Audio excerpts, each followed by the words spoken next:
If you guys enjoy what I do, be sure to hit that like button and subscribe. It really helps the channel and it's free and easy to do. Before we get started with today's video, I have an announcement to make. After years of telling other people's stories, I finally released one of my own.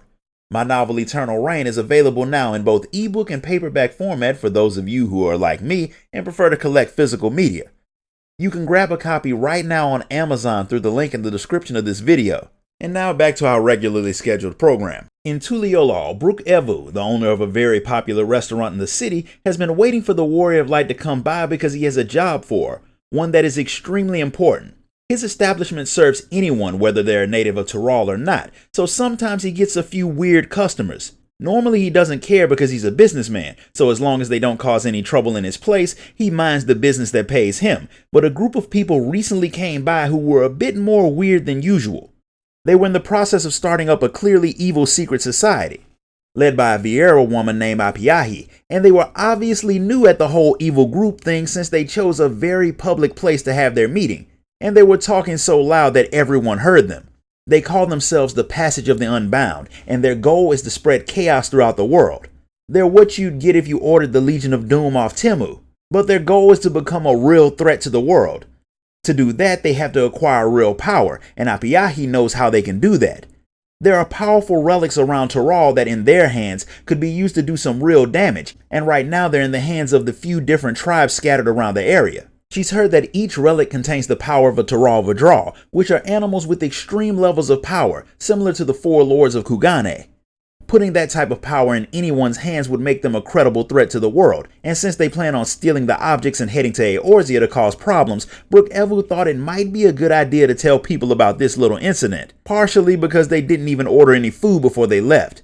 He told the Landsguard, but it turns out that while the Unbound aren't all that good at the whole secret part, they are dangerous. They were not only able to deal with the soldiers that came after them, people from some of the more isolated tribes started showing up claiming that they'd been robbed.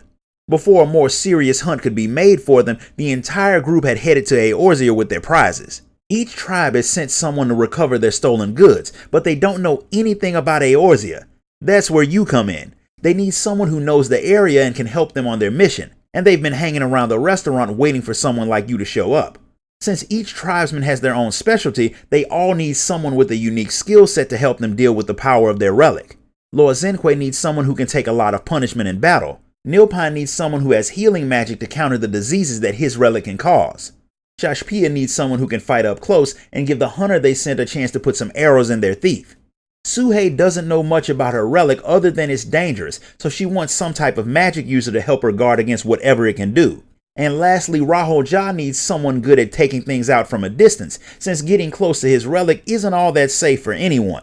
Suhei is excited to see that the Warrior of Light knows her way around the magical side of things, because she really needs someone who can use those skills to figure out what her people's stolen relic can actually do. They've guarded the thing for generations, but they don't know all that much about it. In the old days, the forests around her homeland were full of very dangerous, terrifying monsters. To keep the people safe, their mages spent a lot of time studying the relic known as the Perch of the Apex, until they learned how to use it. With his powers, they were able to force the monsters out of the forest, which turned it into a much less horrifying place to live. Since the danger was gone, the elders from that time forbade the people from using the treasure again, and they locked it away. Over time, her people simply forgot what the treasure could do. They were at peace, so it didn't really matter all that much, until one of the members of the Passage of the Unbound showed up. He made friends with her people, then sucker punched her husband who guarded the relic, stole it and left. He's been unconscious for days, so his daughter Tepiki left to track down the man who stole the relic. Unlike her father, she's not exactly magically inclined, so she prefers to stab things. Suhei wants you to go back her up, because she'll definitely need the help. The Warrior of Light is more than happy to help, so she lets you know where her daughter went.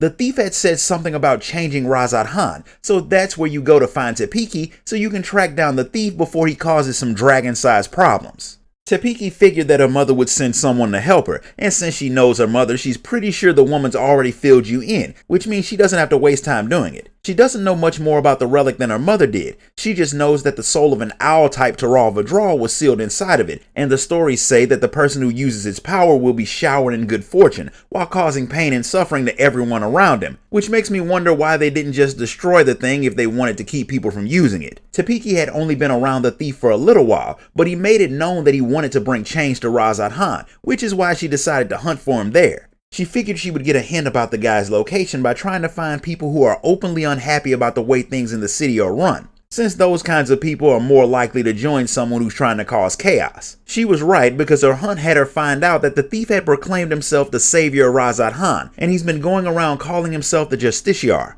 He's been hunting monsters around Thavnir while proclaiming to the people that he's the only one who cares enough about them to keep them safe. He's gotten a lot of people interested enough to watch him head out into the jungle to hunt things, but they haven't really started taking him all that seriously. Tapiki understands that the guy might not be her thief at all and is really just some adventurer trying to make a name for himself, but she doesn't have any other leads, so she wants to look into this guy. From what she's heard, he gives speeches out in the smaller settlements around Thavnir, so the two of you head out there to start your hunt. Since the Justiciar is trying to get attention, it doesn't take long to find a kid who saw him not that long ago. He gave a speech about saving people from nearby danger, then went off to fight it alone.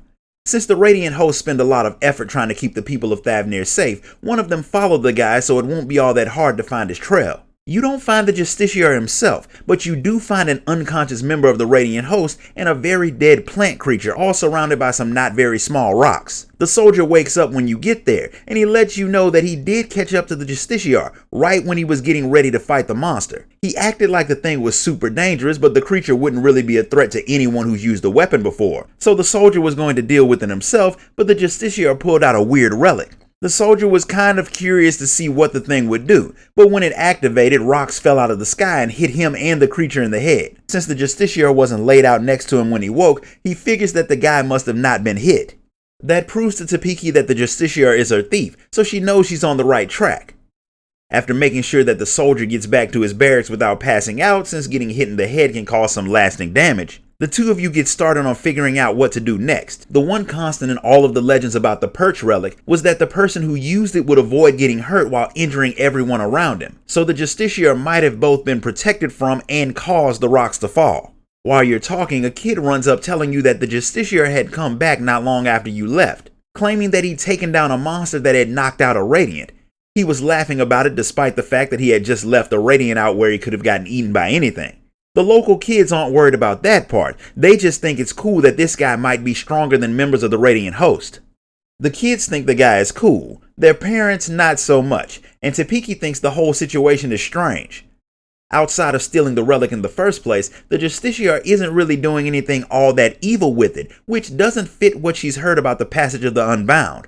That doesn't change the fact that she has to get the relic back, but if the guy starts being looked at as some type of hero, that will make her job a lot harder, since beating up people's favorite celebrity is something that is frowned upon. That won't make Tapiki hesitate to put a sword through the guy though, since her father was responsible for guarding the relic, and now that it's been stolen, the people aren't all that happy with him. While the two of you are hunting for the man, more and more rumors of him killing monsters start to spread, and even though the things he's fighting aren't anything to write home about, more and more young people are starting to idolize him. The main thing he seems to be working toward is making people turn against the Radiant host by claiming that they aren't working hard enough to keep the people safe, which is why he had to step up and do the job.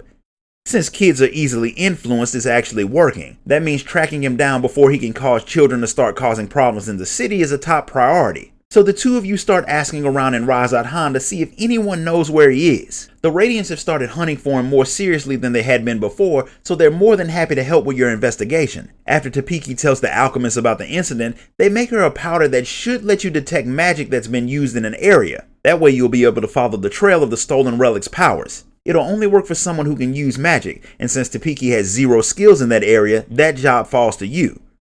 She did memorize all of the different spots where people claim to have seen the Justiciar, so the two of you head to the most recent area out in the Perfume Rise to see if the powder works the way that it's supposed to. There's another fallen rock in the area, and after using the powder on the rock, the Warrior of Light can see that magic was used on it, so the rock that had knocked the Radiant unconscious was summoned out of thin air.